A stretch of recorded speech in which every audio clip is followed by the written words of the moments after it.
So welcome and good afternoon. It's 5:31 and I'm calling the March 1st, 2022 meeting of the Historic Site Preservation Board to order. May we please have the roll call? Yes, Madam Chair. Member Rose. Here. Member Miller. Yes, here. Member Hanson. Here. Member Rosenau. Here. Member Kisser. Kaiser here. Kaiser, sorry. Vice Chair Nelson. Present. And Chair Huff. Here. All members are present. Good. May we please have the staff report on the posting of the agenda? Madam Chair and board members, our agenda was posted on Thursday, February 24th, so our meeting has been posted in accordance with state law. Okay. Does the board have any revisions to the agenda as posted? Okay. May I have a motion to approve the agenda as presented? Motion? So moved. Okay. Have a motion by Mr. Rosenau, and may I have a second, please? Second. Okay, second by Miller. Is there any discussion about the agenda? Okay, seeing none, I call the question. All in favor, please say aye. Aye. Aye. Okay, any opposed? Okay, motion passes 7-0. So this time has been set aside for members of the public to address the Historic Site Preservation Board on agenda items and items of general interest within the subject matter jurisdiction of the board. Although the Historic Site Preservation Board values your comments pursuant to the Brown Act, it generally cannot take any actions on items not listed on the posted agenda. There will be 3 minutes assigned for each speaker. Testimony for public hearings will be taken at the time of the hearing. So staff, has anyone requested to comment on a non-public hearing item or item that's not on today's agenda? No, Madam Chair, but there are a few members of the public who are here tonight who have joined us via the Zoom meeting. So I'd open it up to the members of the public. If they do have an interest in speaking, please unmute your microphone and you'll have 3 minutes. Any speakers this evening? Okay, seeing no speakers, we will proceed to agenda item number 1. There is none on the consent calendar, and there are no public hearings today. So let us proceed to unfinished business agenda item 3A. This is the review for potential redesignation of a Class 4 site to a Class 1 or 2 historic resource initiated by an application by Daniel Beatty, owner, requesting approval to demolish the dwelling located at Smoke Tree Ranch, Rock 12 5R. Staff report, please.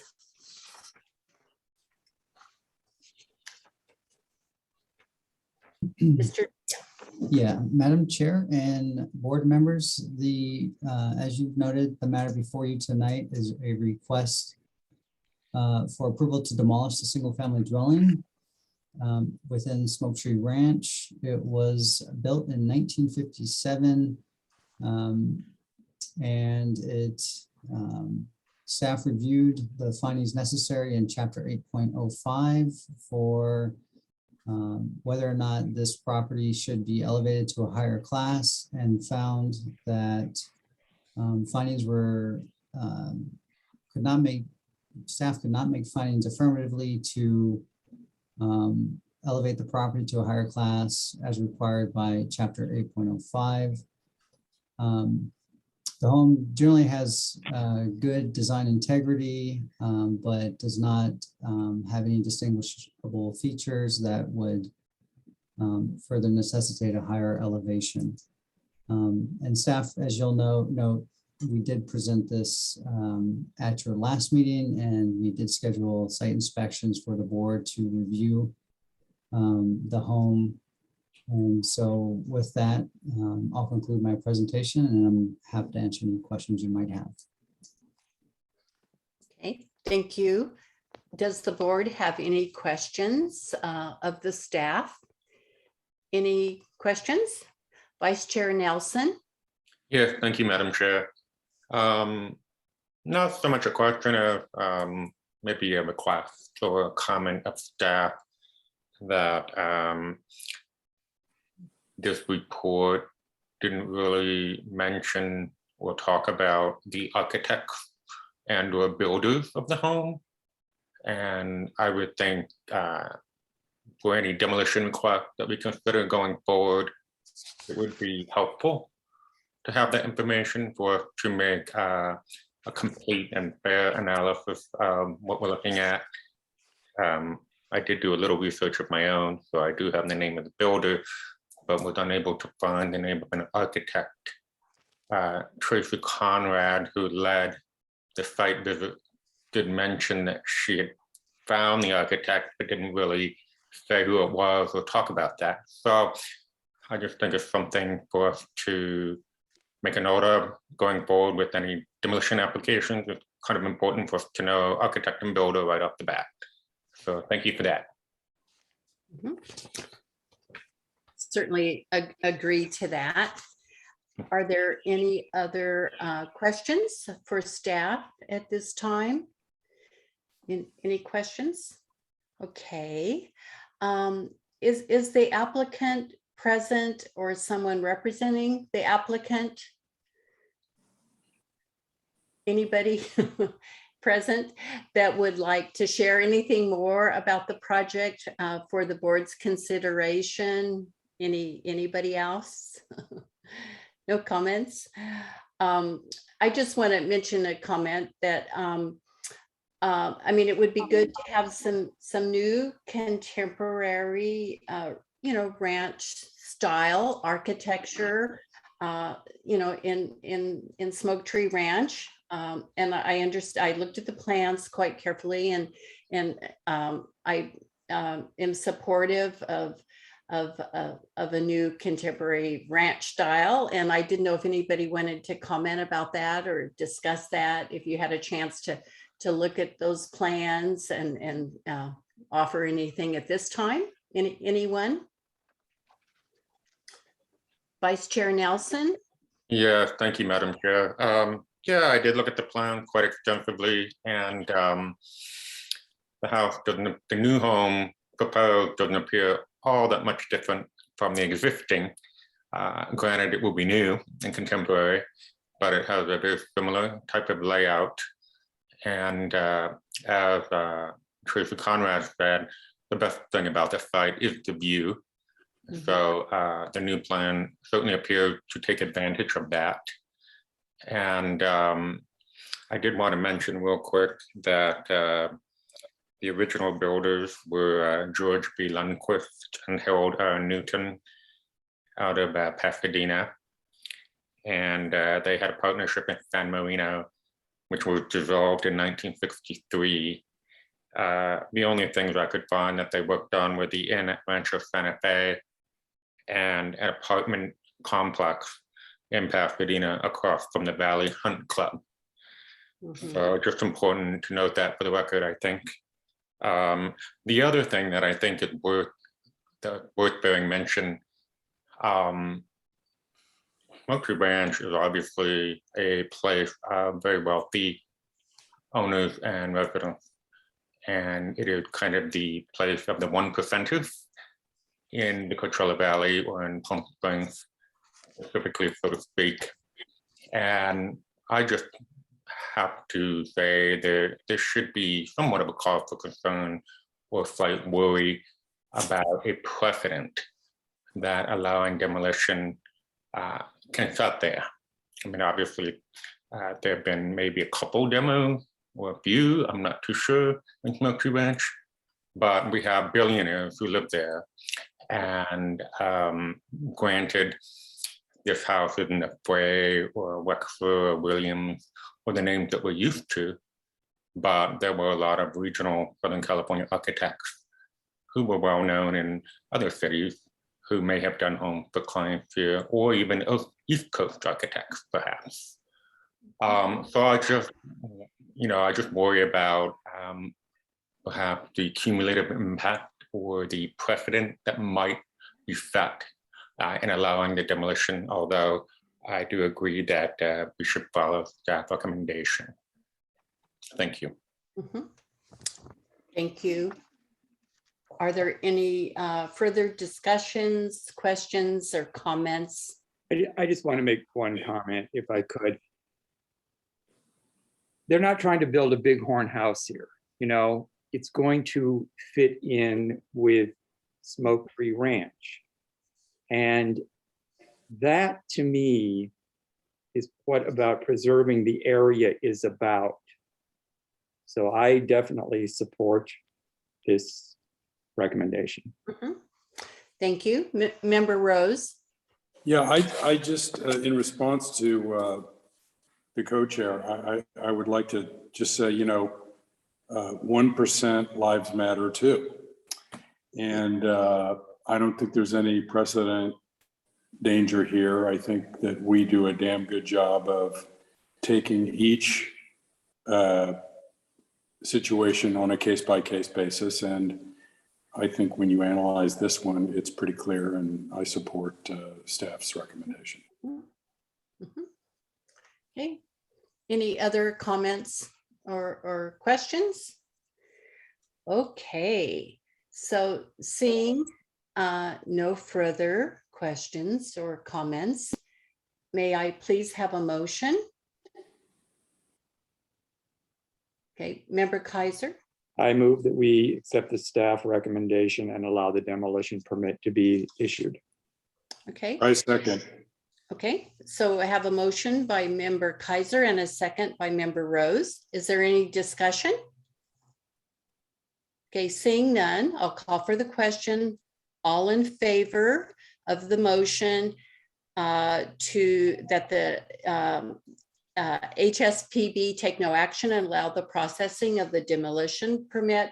All in favor, please say aye. Aye. Okay, any opposed?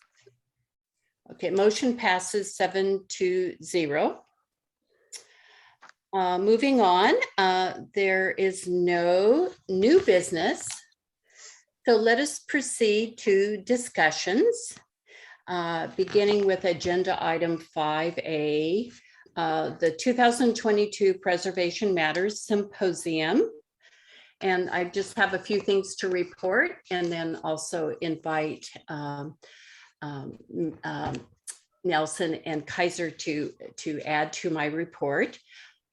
Dick Perquette and I, representing the subcommittee, had an on-site meeting at the convention center with staff to review the floor plan layout for the lobby and the stage, as well as the needs for the audio-visual requirements. We have received a quote for the symposium costs at the convention center that is consistent with what we have spent in the past. Mr. Flynn has approved, signed, and returned the agreement to the convention center staff, and we thank staff for that. So we're moving right along. Symposium presenters are asked to provide their PowerPoints to Deborah Hovel by April 1st. Mrs. Hovel is heading up the production of the PowerPoints for the 2-day symposium, and a reminder that these are held during the afternoons of April 23rd and 24th. There will be an exhibition in the lobby of the convention center of architectural models by students from St. Teresa Catholic School and College of the Desert. Local preservation related organizations in our community are invited to have tables with information about their organizations. And then board member Kaiser is securing sites for the tour visits on April 23rd, and we're working to have a reception on the 24th. Two awards are given to individuals by this board at the symposium who have demonstrated outstanding preservation efforts in our community. I have received nominations from individuals on this board, and two names have risen to the top of the list. I'd like to recommend two individuals be considered to receive these awards. May I announce those two names? Is that okay with everyone? Yes. Drum roll, drum roll. Okay, so the two names that we would like to present awards to, are recommending for discussion, are Stephen Keelan and Dick Burkett. So does the board support these nominations? Would have any discussion about them? Hang on a second. Dick Burkett? Dick Burkett? I'm kidding. I adore him and wholeheartedly support both. Yeah. So yes. Okay. So we'll move forward in getting those those awards move forward and planning for the symposium. So our next subcommittee meeting will be held on March 10th, when we will focus very aggressively on marketing and PR. And we've talked about meeting in person at City Hall this time and not on Zoom, so we can really get to work. So I'm hoping that we'll be able to do that. Are there any other reports from Vice Chair Nelson or Member Kaiser that you would like to add? We have a lot to report. I just summarized it. Anything I forgot at this point? You got it all. Oh, just a little sample. Okay, so next, board member comments. That completes the agenda items. So are there any comments from the board?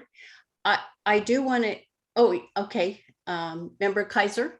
I just want to bring to everybody's attention that at 1 p.m. on March 19th, which is a Saturday, at the Plaza Theater, it's a Team Fraser reunites to save the Plaza Theater. And J.R. Roberts is going to host it. Tickets are $125 and $50 for the reception. I'm going to attend because JR is giving the event, you know, the speech about the Plaza Theater, and also two tours of the Plaza Theater on Saturday. So the information is Save the Plaza Theater PS.com. And that's where you can get tickets. It was on the front of the Desert Sun yesterday.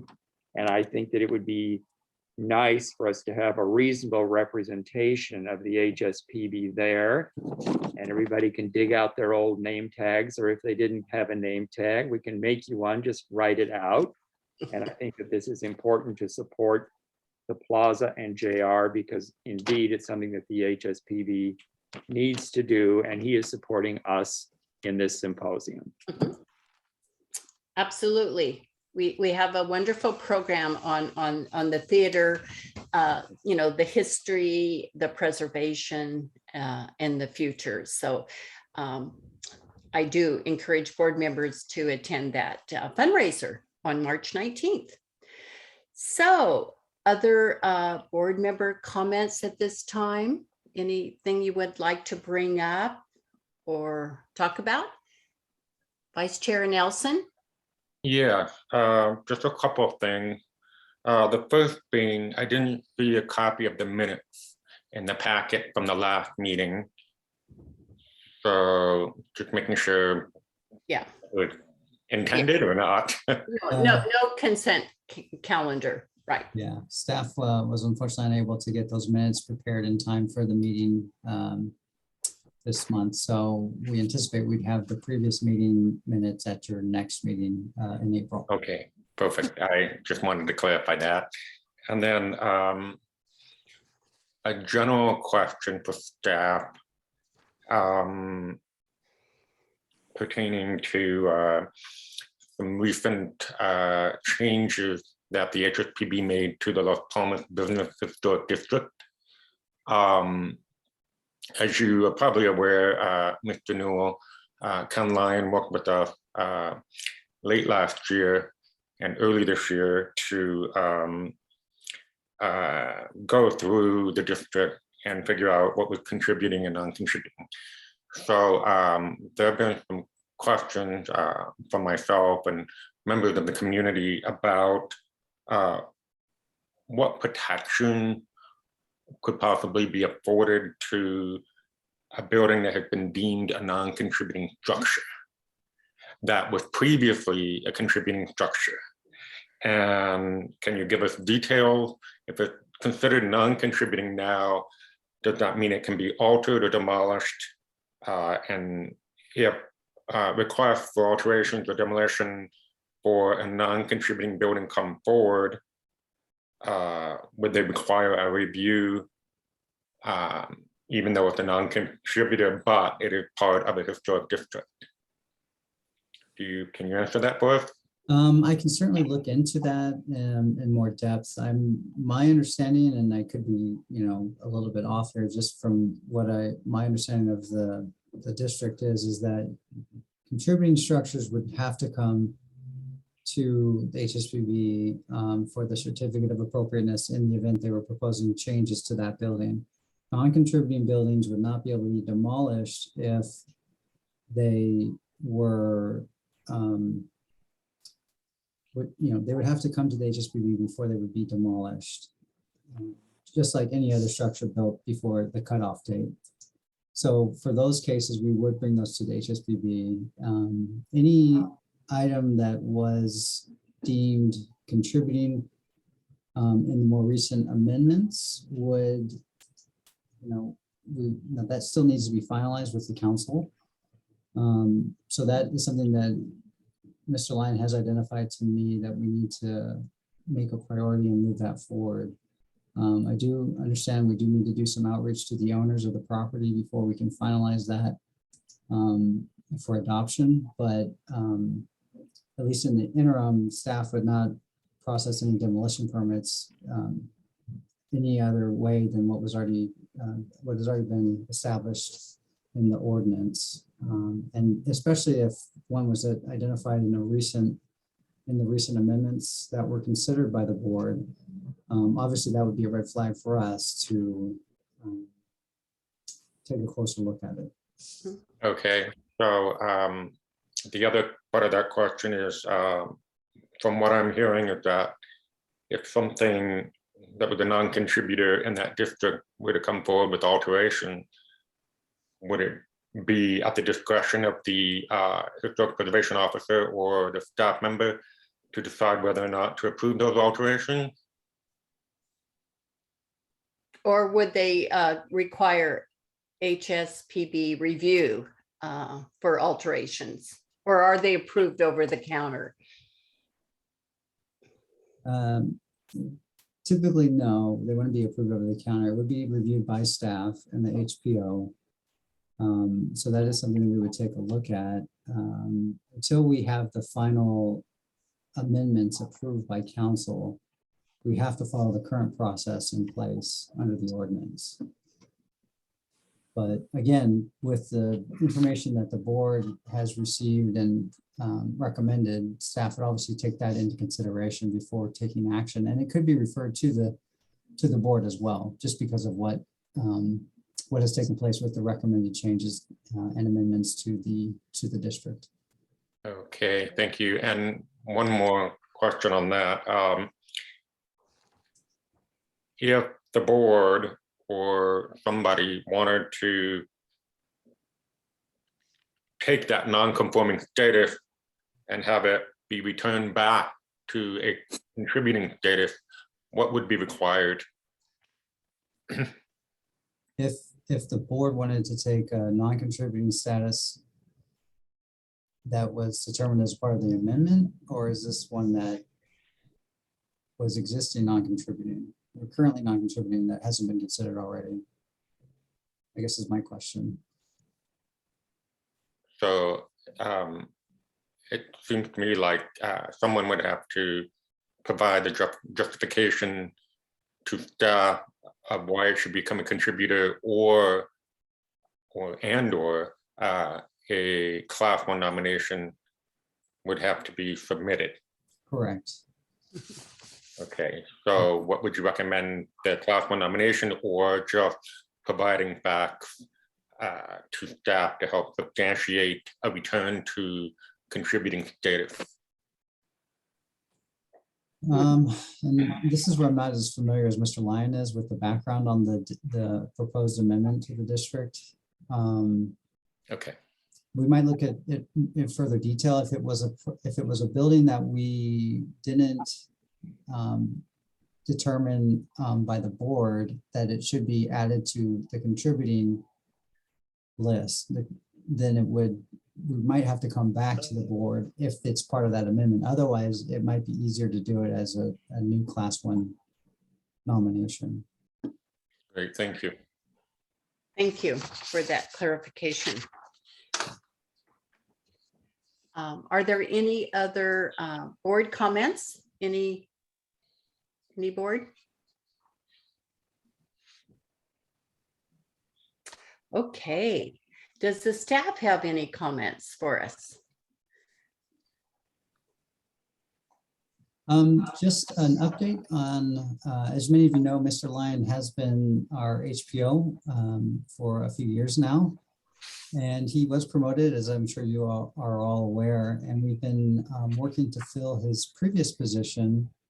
And we do have a couple of promising candidates, and I just wanted to thank Chair Huff for all of her support in our efforts with the recruitment. So we have submitted our requests to HR to submit an offer to the candidate. So hopefully we will have that position filled soon. So I just wanted to give the board an update on that. And of course, Mr. Lyon would still be training and advising the new employee in his work as the HPO. So I just want to give the board the update about that. Member Rose? Obviously, the chair knows. Can you tell us who that person is? Well, an offer hasn't been made yet, or it's in the process. It's a secret. It's an offer has been made, but until we get a confirmation from the candidate, then we can't make it public. Well, David already said it's a guy, so you let that slip, but that's okay. We all love a mystery. They're all male candidates. I have to also mention that. Yeah, they were all really good candidates, really good. And so we interviewed, I forget, four or five, and they were all really excited to have the position. So we chose the best one, of course. Vice Chair Nelson. Yeah, before I lose the opportunity, I just wanted to go back to what I was mentioning regarding the contributing structures and non-contributing in the Public Business Historic District. And I apologize for being so vague, but I will just say that the property address in question is 850 North Plum Canyon Drive.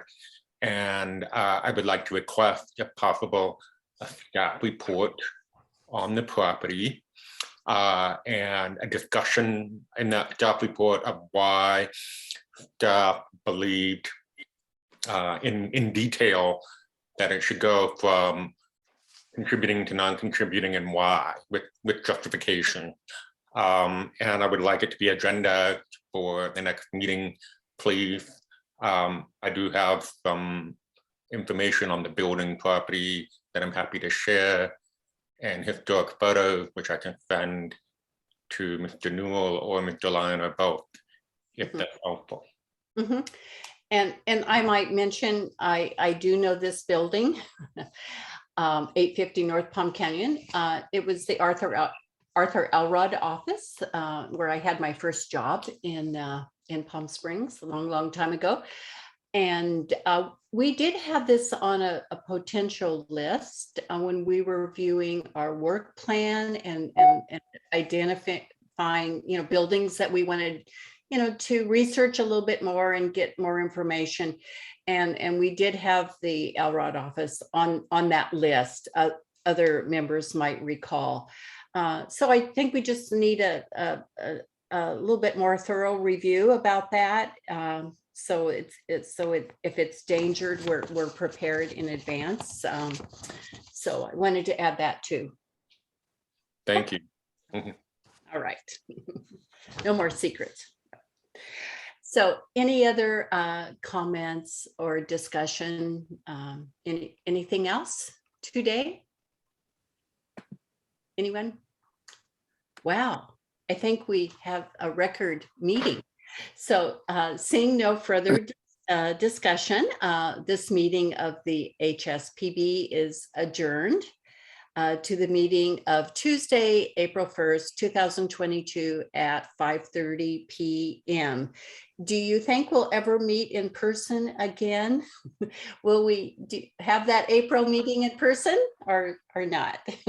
We might, we're still working through some of the logistics. From what it sounds like, we want to still have the option for the hybrid format where people can participate in person if they're comfortable. And then if they're not comfortable, still have the option to do hybrid. So it just really comes down to us making sure we have the logistics.